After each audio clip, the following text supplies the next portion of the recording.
Isang magandang araw mga kaibigan! Narito na naman po si Shenshen TV na magbabahagi sa inyo tungkol sa kwento ng pag-ibig.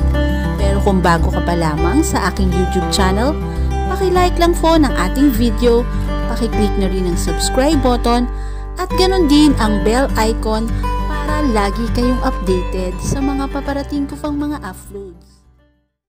Chapter 10. Pareho pang napaiktad sina Diana at Carlos. Nang pagbalandrang bumukas ang pinto at pumasok ang isang babae na nanlilisik ang mga mata. Bagamat iba ang aura ng babae, kaysa noong unang makita ni Diana, ay kilala pa rin niya ito. Si Gia. Gia? Gulat na bulalas ni Carlos. Sabi ko na nga ba malakas na sabi ng babae. Nang aakusa ang tinig at nagngingit-ngit ang mukha. She seemed dangerous. Kung nakamamatay lang ang tingin, malamang ay kanina pa bumagsak si Diana sa klase ng tingin ni Gia. Marahil ay dahil nakita pa nito na yakap nila ang isa't isa. Kaya mo ba gustong makipaghiwalay ha, Carlos? Dahil sa babaeng yan? Gia, nagkakamali ka ng iniisip sa amin ng asawa mo, sabi ni Diana. Lumapit ang babae at hindi niya napaghandaan ang sampalin siya nito. She was too shocked to respond. Susugurin pa sana siya ni Gia kung hindi lamang siya naprotektahan ni Carlos. Stop it, Gia! Huwag ka mag-iskandalo rito. Nasa pamamahay ka ni Diana. You are trespassing. Sawang-sawa na ako sa mga pag-ieskandalo mo, sa pang-aaway mo sa lahat ng kaibigan kong babae. Dahil ayaw mo kong mahalin. Napakaramot mo, sigaw ni Gia. Hindi hinihingi ang pagmamahal, Gia. Lalong hindi yun napipilit. Ha? Siguro naman, pag nawala na ang babaeng yan, matututunan mo na rin akong mahalin. Ano? Hindi ka na makikipaghiwalay sa akin? Kapwa nagulat sina Carlos. Nang mula sa dalang bag ay naglabas ng baril si Gia at itinutok yon kay Diana. Pakiramdam niya ay itinulos na siya sa pagkakatayo. Gia? What the hell are you doing? Bakit may baril ka? Akin na yan. Ibigay mo sa akin yan. At saka tayo mag-usap. Napatili na lamang siya nang pumutok ang baril. She was waiting for the pain to sink in. Subalit hindi dumating ang sakit. She realized it was just a warning shot. Sa kisame nakatutok ang baril. Muli rin namang itinutok ni Gia sa kanya ang baril. Nanginginig na ang kanyang kamay. Ganon din ang kanyang tuhod sa takot. Gia! Ani ni Carlos. Nagulat na gulat. Hindi marahil inaasahan na magagawa yun ng asawa. Humahalakhak si Gia. Subalit naglalandas din ang mga luha sa magkabilang pisngi. It looked as if Gia was on the verge of losing her sanity. Hindi kilala ni Diana ang babae.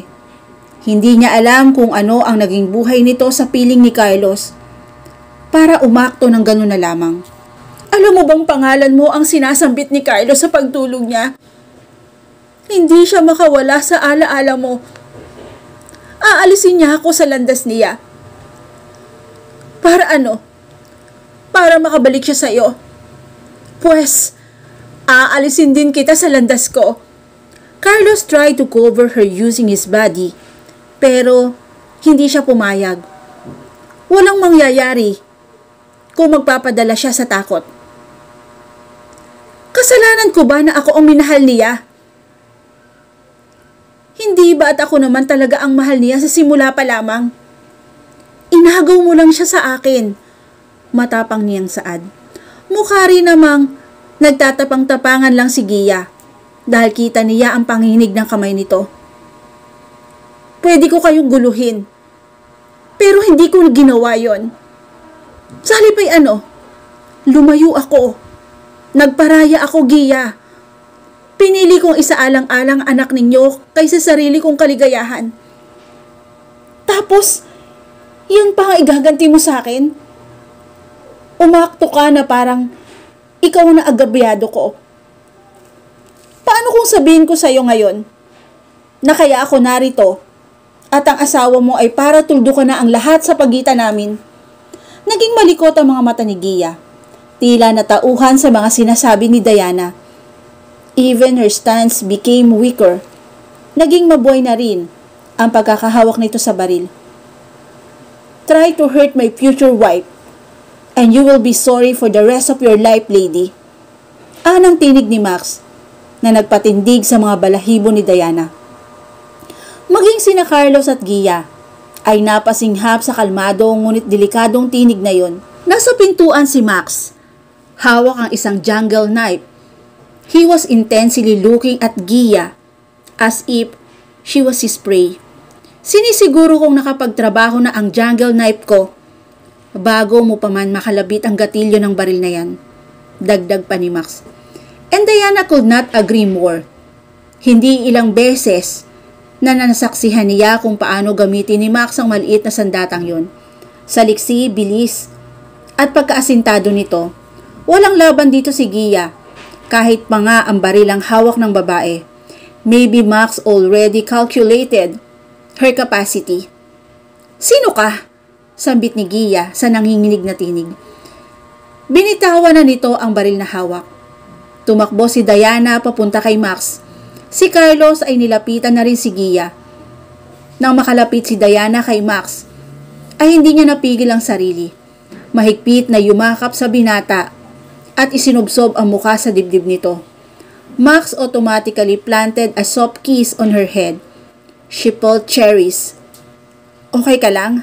Tanong ni Max sa tinig na hindi maipagkakaila ang pagmamahal. Tumingala si Diana. She looked into his eyes and saw the overwhelming love. Biglang naningkit ang mga mata ng binata. Namumula ang pisngi mo ah. Sinaktan ka ba? Hindi niya to pinatapos sa pagsasalita at pinatahimik sa pamamagitan ng kanyang halik. Wala siyang pakialam kung naroon si Gia at Carlos. Max deserved to know that she loved him. She kissed him passionately, making sure that her love for him transpired to her kisses. Sana ay tanggapin mo uli ang paghingi ko ng tawad. Diana, alam ko naman ang sakripisyo mo. Kaya lang kinain ako ng matinding selos nung madiskubre ko na dito pupunta si Carlos. Nagkataon pa nga na sa sinabi niya, hihiwalayan niya ako. Paniwalaan mo sana na hindi ko naman intensyong pumatay. Gusto lang naman kitang takutin eh. Alam nila yon dahil na-check ni Max ang baril at napag-alaman nila na iisa lang talaga ang bala. Ang ginamit ni Gia na warning shot. Narinig ni Max ang warning shot na yon, kaya nagmadali itong pumunta roon. Sinulya pa ni Gia si Carlos na kausap si Max. Hindi maitatago sa mga mata ng babae na mahal talaga nito ang asawa. Malungkot itong ngumiti nang bumalik ang paningin kay Diana. I love him so much kaya ko nagawang pikutin siya. I just realized na masama rin pala ang sobrang pagmamahal. Hindi na ako magugulat kung hindi magbabago ang isip niya tungkol sa pakikipaghiwalay. Bukod sa may kasalanan ako, marami rin akong pagkukulang sa kanya. Kung ikaw nga kinaya mo na mag-move on, siguro naman kakayanin ko rin. Gia wiped her tears away. Hindi sarado si Diana kung itutuloy pa ni Carlos ang planong pakikipaghiwalay kay Gia. Kinuha niya ang palad ng babae at pinisil. Huwag ka munang sumuko. Huwag mo muna siyang sukuan. Sa palagi ko naman, pagkatapos na nangyari ngayon, may magandang pagbabago rin siya sa inyong dalawa. He cares about you, Gia. Dahil kung hindi, matagal ka sana niyang iniwan pa. Matagal na sana niyang ipinag-iitan sa akin na ikaw ang may kasalanan ng lahat. Pero hindi niya ginawa yon. Hindi siya aamin. Kung hindi pa ako nagtanong, niyakap ni Gia ang babae. Pasasaan ba at maayos din ang lahat? Ilang sandali pa ay nagpaalam na ang mag-asawa. Ipinasya naman ni Diana na tawagan ang kanyang kapatid para ipaalam na uuwi siya roon nang may kasama. "Hey!" Tawag pansin ni Diana kay Max. Nasa ilalim sila ng treehouse. Nakaupo uli si Diana habang si Max ay nakahiga sa damuhan at nakapatong ang ulo sa kanyang mga hita. Bagamat nakapikit, mababakas ang katiwasayan sa mukha ng binata. Umuungol ito. "Nasabi ko na ba sa'yo na nagbago na ang isip ko? At hindi kita papayagang muling umalis? Hindi kita papayagang ilagay na naman sa hukay ang isang paa mo. Dito ka na lang sa tabi ko, ha? Okay. I won't contest that. Ikaw lang naman ang may gusto na umalis ako eh." Sagot ni Max na hindi pa rin nagmumulat. Yumuko si Diana. Her hair made a curtain on his face. Tinipon niya yon ang kanyang kamay. Pagkatapos ay hinipa ng mukha ng binata. Ngumiti lang ito. "Have I told you that I love you?" She whispered. Noon nagmulat ang mga mata ni Max. Napabalikwas pa ito at hinarap siya. Well, narinig ko na sa voice message. Pero mas gusto ko ring marinig mismo sa mga labi mo. Pakiulit nga. Ungot ng binata. "Ayoko nang ulitin." Nakangising sagot ni Diana. She challenged him by raising an eyebrow. "Ulitin mo na," utos ni Max. Bago siya kiniliti sa tagiliran, automatic ang kanyang pagtili. Ulitin mo sabi we." Panay ang kanyang ilag, habang hindi magkandatuto sa pagtili. Happiness just soared within her. "Tama na, Max, tama na!" Hanggang mapahiga na siya sa damuhan at mapaibabaw na si Max sa kanya. Tinigilan naman ng binata ang pangingiliti. She smiled contentedly. She cupped his face and stared at him. "Sabi mo sa akin dati, everything happened for a reason, na may purpose ang bawat sakit at kabiguan. At isang araw, magigising na lamang ako na nasa harap ako ng purpose na yon." Nag-init ang mga mata ni Diana hanggang maipon ang mga luha roon. "Sa kaso ko, ikaw yun, Max. You are my destiny.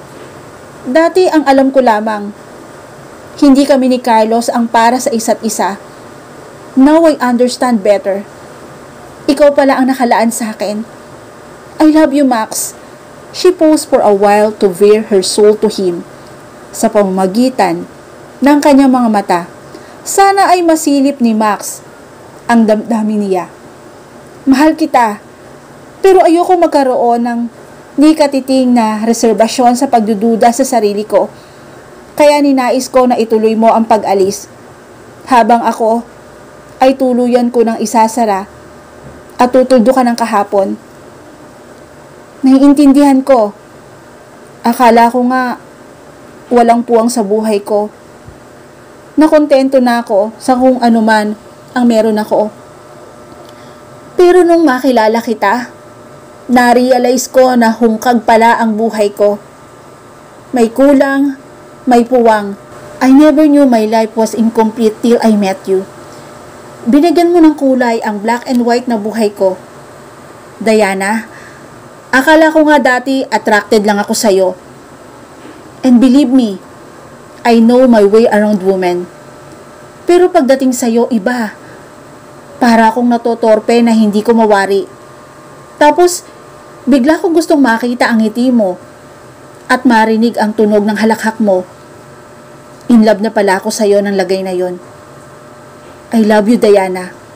Sa bawat pagpintig ng puso ko, ipaparamdam ko sa'yo kung gaano kita kamahal. Hindi na nag-aksaya ng oras si Max.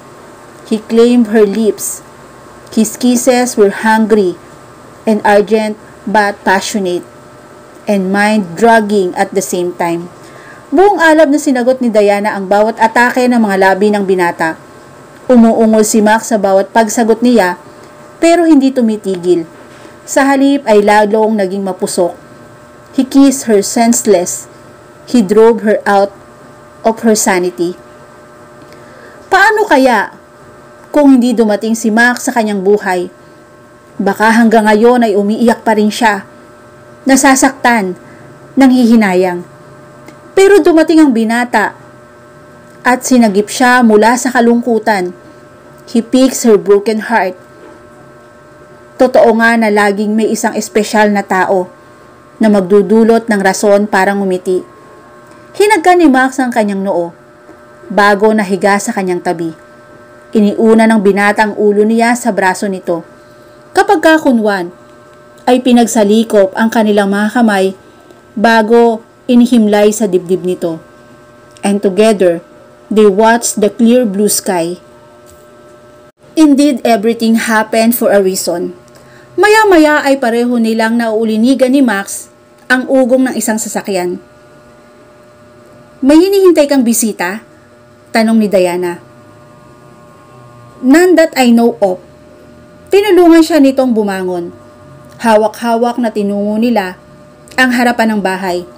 Nakita nila ang isang kotse na pumarada sa labas ng gate. Bumaba ang bintana sa gawin ng driver's seat at nakita niya ang isang babae. Kilala mo? Tanong niya kay Max. Oo, halos pabulong na sagot nito.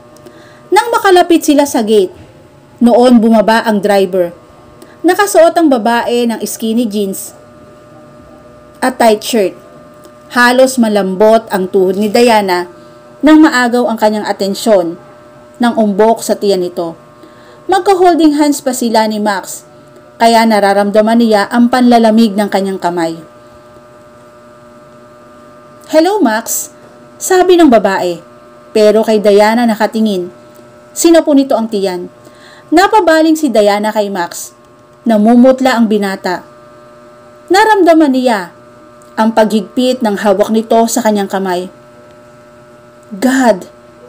She trembled. At dito na po nagtatapos ang chapter 10 ng aking kwento. Muli po, maraming salamat po and God bless all.